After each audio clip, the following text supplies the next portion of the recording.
আবারও শুরু হয়েছে দেশের শিশু কিশোরদের সবচেয়ে বড় প্রতিভা যাচাইয়ের প্রতিযোগিতা মার্কস অলরাউন্ডার। চট্টগ্রাম অঞ্চল দিয়ে আনুষ্ঠানিকভাবে শুরু হয়েছে এবারের আয়োজন। চট্টগ্রাম শহর, পটিয়া, হাটহাজারী ও কক্সবাজার এই 4 অঞ্চলের প্রতিযোগীদের নিয়ে নগরীর থিয়েটার ইনস্টিটিউটে অনুষ্ঠিত হয় বিভাগীয় পর্ব। এতে অংশ নেয় আঞ্চলিক পর্যায়ে সেরা প্রতিযোগীরা। প্রতিযোগিতায় রয়েছে গান, নাচ, অভিনয়, চিত্রাঙ্কন, আবৃত্তি ও গল্প বলা। 3টি গ্রুপ থেকে সেরা 3 জন অলরাউন্ডার প্রত্যেকে পাবে 15 লাখ টাকার শিক্ষাবৃত্তি। এছাড়া বিভিন্ন পর্যায়ের বিজয়ীদের জন্য থাকছে মোট 1 কোটি টাকারও বেশি উপহার ও শিক্ষাবৃত্তি। প্রতিটি গ্রুপের 6টি বিষয় সেরা 3 জন করে মোট 54 জন পারফর্মার জিতবে স্বর্ণ, রৌপ্য ও ব্রোঞ্জ পদক। আর জাতীয় পর্যায়ে 3টি গ্রুপের চ্যাম্পিয়নদের শিক্ষা প্রতিষ্ঠান পাবে 1টি করে কম্পিউটার।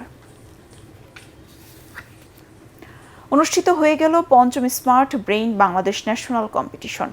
দেশ জুড়ে মেধাবী শিক্ষার্থীরা অংশ নেন এই জাতীয় উৎসবে। বিজয়ী শিক্ষার্থীরা আগামী 28শে জুলাই থাইল্যান্ডে অনুষ্ঠেয় আন্তর্জাতিক ওয়ার্ল্ড চ্যাম্পিয়নশিপে অংশ নেবে।